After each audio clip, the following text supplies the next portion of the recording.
Hello everyone, welcome to my channel. जैसे कि आप लोग जानते हैं, यह समाजशास्त्र से संबंधित क्लास है और समाजशास्त्र से संबंधित किसी भी एग्जाम की तैयारी कर रहे हैं, जैसे कि बिहार स्टेट और Bihar PGT, DSSB, UP PGT, GIC या कोई अन्य, तो सबके लिए महत्वपूर्ण है। आई होप यह क्लास आप लोगों को ज़रूर पसंद आएगी।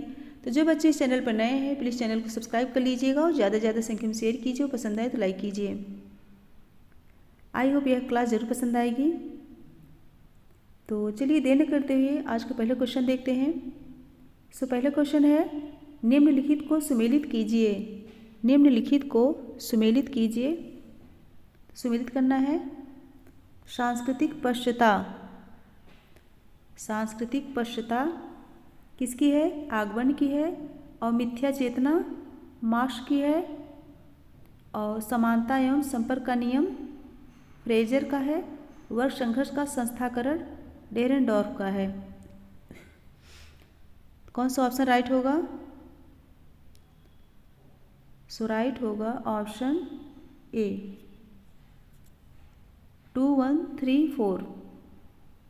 2 1 3 4 ऑप्शन ए करेक्ट होगा। अच्छे से मिलान कर लीजिएगा। और ये भी बता देते हैं कि सांस्कृतिक पश्चता सोशल चेंज किस सन में आई थी? 1922 लिख लीजिए। और मिथ्या चेतना दास कैपिटल 1848। और समानता एवं संपर्क का नियम या जेम्स फ्रेजर द गोल्डन वो में आई थी 1890 में। और वर्ग संघर्ष का संस्थाकरण यह डेरेनडॉर्फ का है। और लाइफ चांस पुस्तक में 1979 में। नेक्स्ट क्वेश्चन है, एक संस्था डॉट डॉट डॉट से बनती है।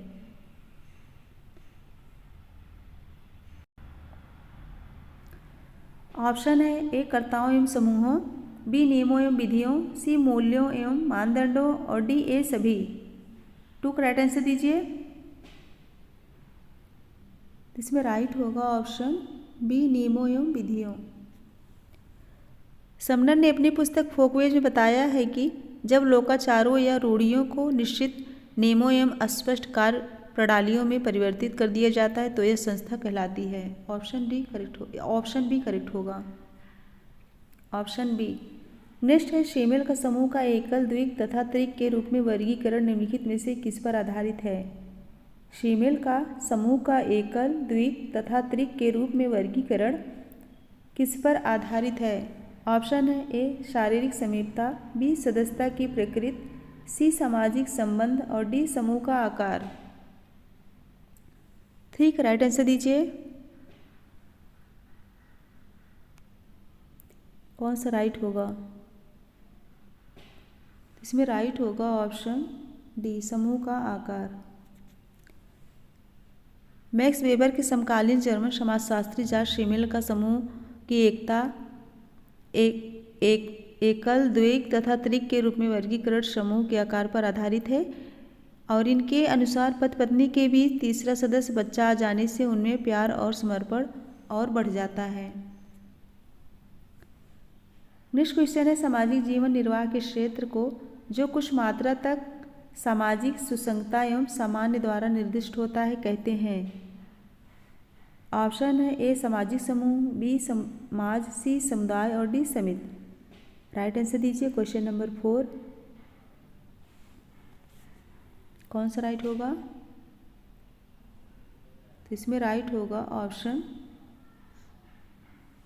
सी समुदाय। किंग्सले डेविस ने अपनी पुस्तक ह्यूमन सोसाइटी कब आई थी? इनकी पुस्तक 1936 में। समुदाय को परिभाषित करते हुए लिखा है कि समुदाय सबसे छोटा ऐसा क्षेत्रीय समूह है जिसमें सामाजिक जीवन के समस्त पहलू आ जाते हैं। बहुत ही इम्पॉर्टेंट परिभाषा है जो कि एग्जाम में आया भी है कई बार। नेक्स्ट है, C.W. मिल्स का संदर्श दृष्टिगत रखता है। C.W. मिल्स का संदर्श दृष्टिगत रखता है। ऑप्शन है ए जीवन वृत्त, बी समाज वृत्त और सी इतिहास और डी भूगोल और ई निर्जात वर्णन। क्वेश्चन नंबर 5 राइट आंसर दीजिए। कौन सा राइट होगा? सो राइट होगा ऑप्शन सी, जीवन वृत्त और निर्जात वर्णन। सी राइट मिल्स एक रेडिकल अमेरिकी समाजशास्त्री हैं। क्या है रेडिकल अमेरिकी समाजशास्त्री? उन्होंने राजनीति में उग्र वाम पक्ष का समर्थन किया और इनका संदर्भ विशेषता जीवन वृत्त तथा इतिहास को दृष्टिगत रखता है। और इनकी कृतियाँ कौन कौन सी हैं, बहुत पूछी जाती हैं। सी राइट मिल्स की कृतियाँ वाइट कॉलर जो कि 1951 में आई थी, और पावर एलिट 1956 में आई थी, और सोशियोलॉजिकल इमेजिनेशन 1959 में आई थी। कॉपी पेन लेके बैठा कीजिए और इम्पॉर्टेंट लगे लिख लिया कीजिए। नेक्स्ट क्वेश्चन है, निम्नलिखित में से किस दृष्टांत को एक संदर्भ समूह व्यवहार के रूप में नहीं माना जा सकता है? निम्नलिखित में से किस दृष्टांत को एक संदर्भ समूह व्यवहार के रूप में नहीं माना जा सकता? ऑप्शन है ए सर्वहाराकरण, बी बुर्जुआकरण, सी संस्कृतिकरण और डी आधुनिकीकरण। राइट आंसर दीजिए, 6 का राइट आंसर कौन सा राइट होगा?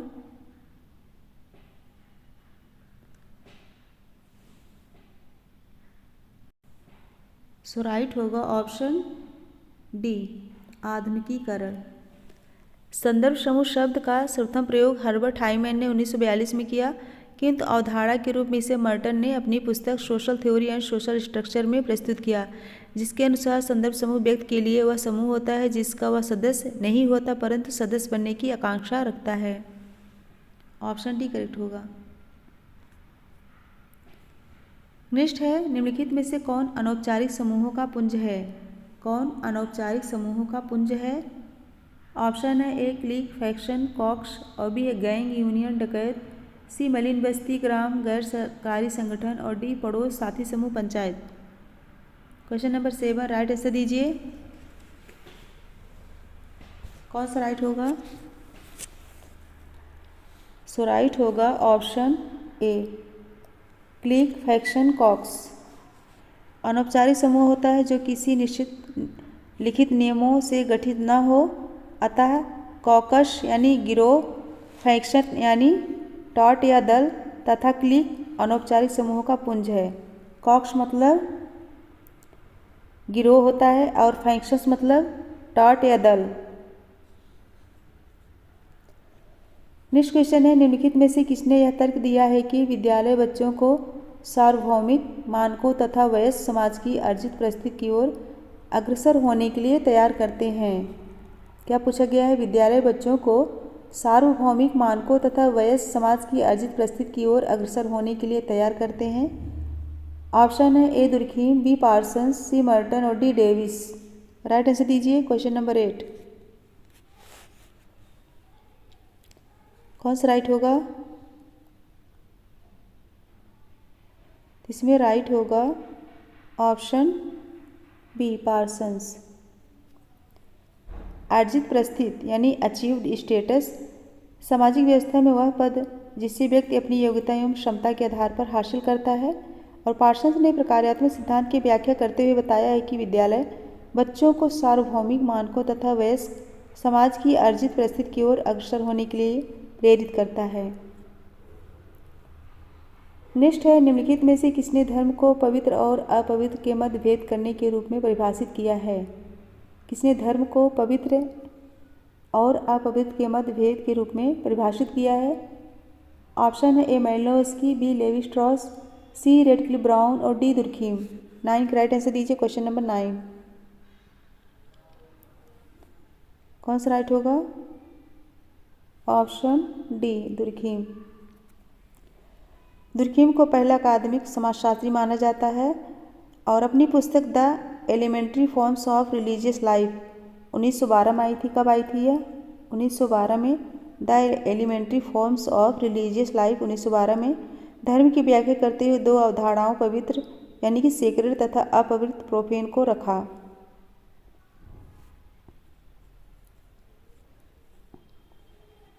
नेक्स्ट है, किसी व्यक्ति, समूह या संस्था की आदेश निर्गत करने की क्षमता को कहते हैं? किसी व्यक्ति, समूह या संस्था की आदेश निर्गत करने की क्षमता को कहते हैं। ऑप्शन है ए शक्ति, बी सत्ता, सी प्रभाव और डी अधिकार। क्वेश्चन नंबर 10 राइट आंसर दीजिए। कौन सा राइट होगा? ऑप्शन बी, सत्ता। किसी भी इच्छा के विरुद्ध उससे अपनी बात मनवा लेना शक्ति है, किंतु जब यह शक्ति वैधानिक हो जाती है तो उसे हम सत्ता कहते हैं, यानी कि अथॉरिटी कहते हैं। और अतः वैधानिक शक्ति ही सत्ता है। मैक्स वेबर ने सत्ता कितने प्रकार बताए हैं? 3 प्रकार। कितने प्रकार? 3 प्रकार बताए हैं। कौन कौन से? पारंपरिक सत्ता, करिश्माई सत्ता और कानूनी या तार्किक सत्ता। वास्तव में कानूनी सत्ता ही वास्तविक सत्ता होता है। नेक्स्ट है C.W. मिल्स के अनुसार अमेरिका में शक्ति अभिजन वे लोग आते हैं जो ... में उच्च अधिकार पदों पर काबिल हैं। क्वेश्चन क्या है? अमेरिका में शक्ति अभिजन में वे लोग आते हैं जो ... में उच्च अधिकार पदों पर काबिल हैं। ऑप्शन है ए बड़े व्यापार निगमों, बी सेना, सी संघीय सरकार और डी राज्य अधिकारी तंत्र। सही विकल्प चुनिए। कौन सा राइट होगा?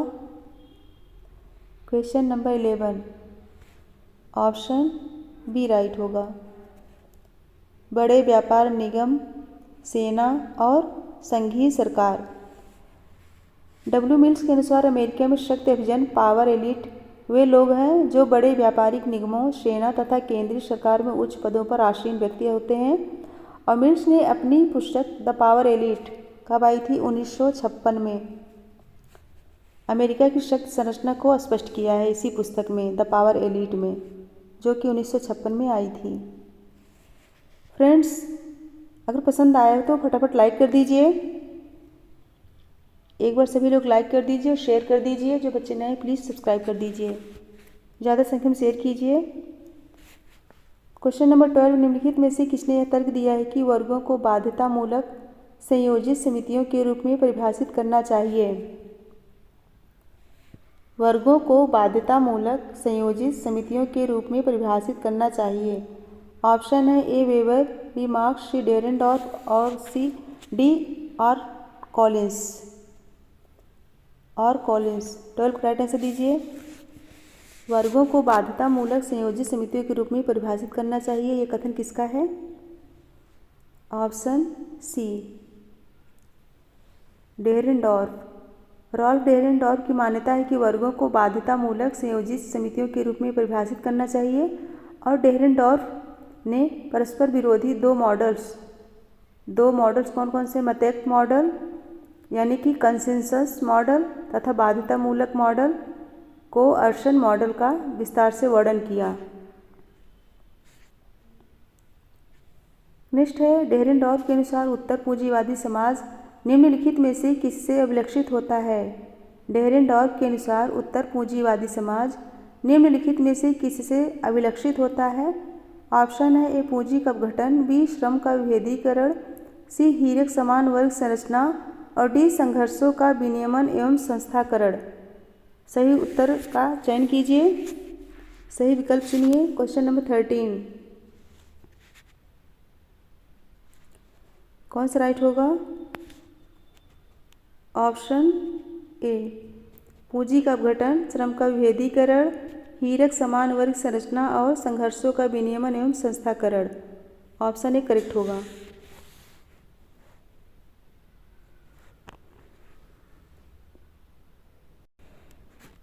रॉल्फ डेरेनडॉर्फ ने अपना संघर्ष सिद्धांत अपनी सुप्रसिद्ध पुस्तक class and class conflict in industrial society, जो कि 1959 में आई थी। कब आई थी? 1959 में आई थी। और इनके अनुसार उत्तर पूंजीवादी समाज की विशेषताएं पूंजी का अपघटन, श्रम का विभेदीकरण, हीरे के समान वर्ग संरचना, संघर्षों का विनियमन एवं संस्थाकरण आदि है।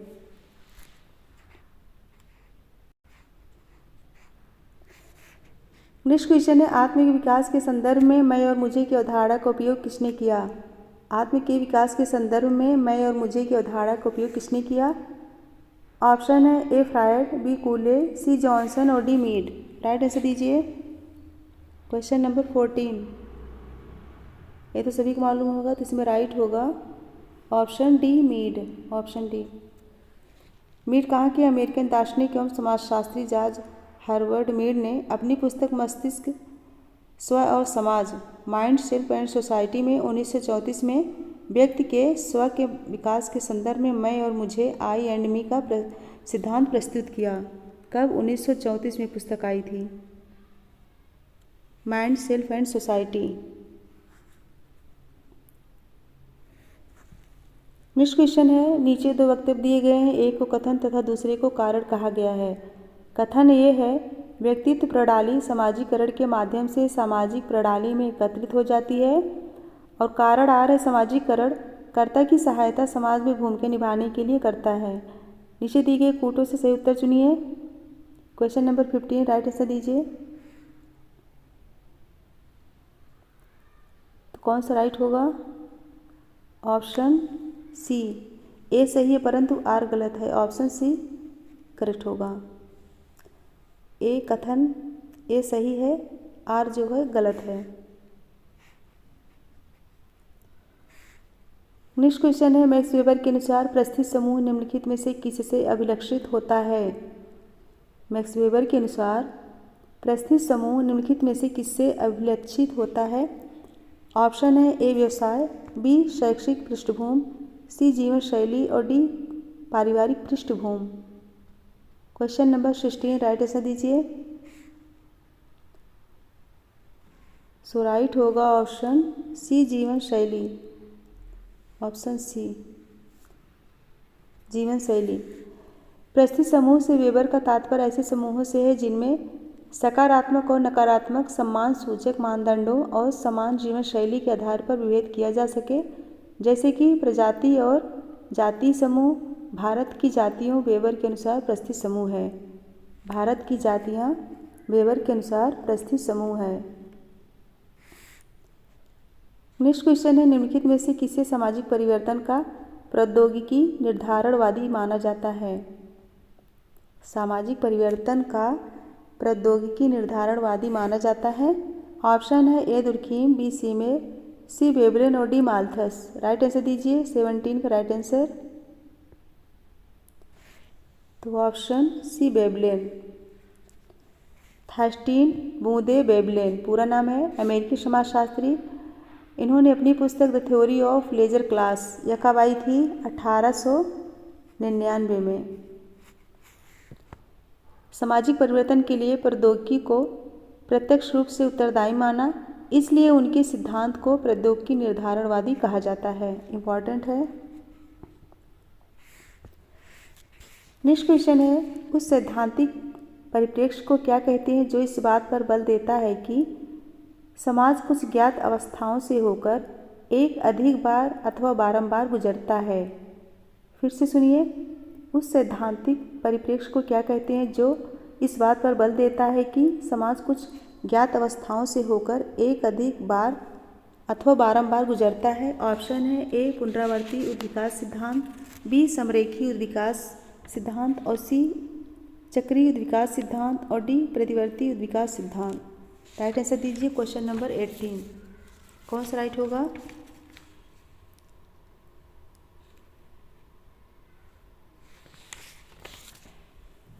तो इसमें राइट होगा ऑप्शन सी चक्रीय विकास सिद्धांत। सामाजिक परिवर्तन का चक्रीय सिद्धांत जिसके समर्थक स्पेंगलर, टाइनबी, परेटो आदि हैं, जिसकी मान्यता है कि समाज में परिवर्तन का चक्र चलता है और जहाँ से प्रारंभ करते हैं घूमकर वहीं पहुँच जाता है, जैसे ऋतुचक्र, फैशन आदि।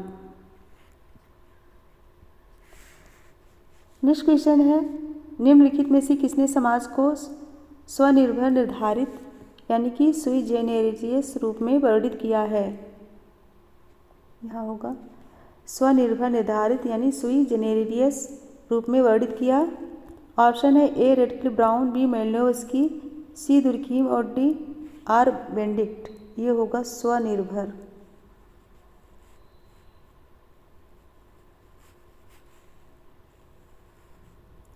स्वनिर्भर राइट आंसर दीजिए।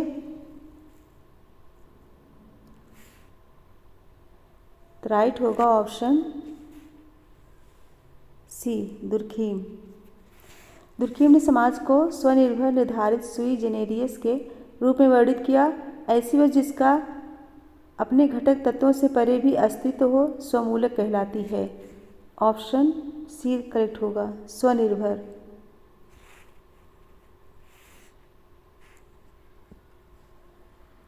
नेक्स्ट क्वेश्चन है, पार्सन्स द्वारा प्रतिपादित प्रतिमान चरों की योजना में निम्नलिखित में से कौन से युग्म सम्मिलित नहीं है? कौन से युग्म सम्मिलित नहीं है? ऑप्शन है ए भावात्मकता बनाम भावात्मक तटस्थता, बी उन्मेष बनाम सामूहिक उन्मेष, और सी निर्दिष्टता बनाम सार्वभौमिकता, और डी गुण बनाम प्रदर्शन, और डी है विसरण बनाम विशिष्टता, और डी है उद्विकास बनाम क्रांति। सही विकल्प चुनिए। सही विकल्प कौन सा है? क्वेश्चन नंबर 20 राइट कौन सा होगा? ऑप्शन ए। पार्सन्स के अनुसार क्रिया करते समय व्यक्ति के मन में जो दुविधा या असमंजस की स्थिति उत्पन्न होती है, इसी को पार्सन्स ने पैटर्न वेरिएबल कहा है। पैटर्न वेरिएबल कहा है। और भावात्मक A B C D E, ये पांचों सही है। नेक्स्ट क्वेश्चन है, सामाजिक परिघटना को समझने में निम्नलिखित में से कौन प्रकार्यात्मक उपागम नहीं अपनाता है? सामाजिक परिघटना को समझने में निम्नलिखित में कौन प्रकार्यात्मक उपागम नहीं अपनाता है? ऑप्शन है A Alexander, B Davis, C Merton, और डी हैबरमास। 21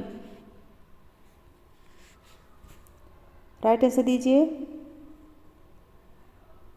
इसमें राइट होगा ऑप्शन डी हैबरमास।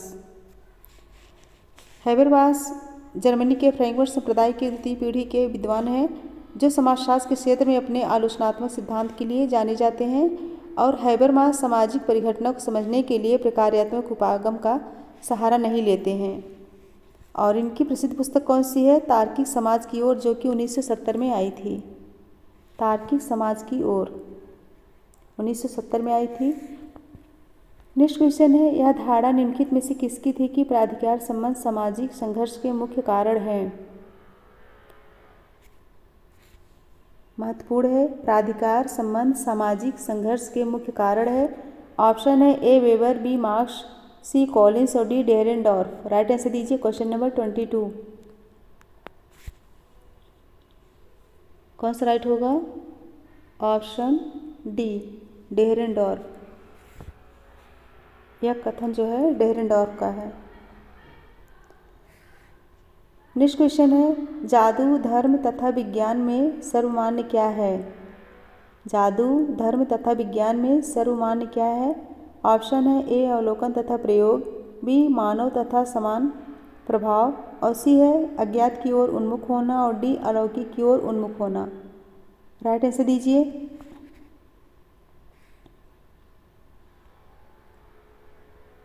इसमें राइट होगा ऑप्शन सी अज्ञात की ओर उन्मुख होना।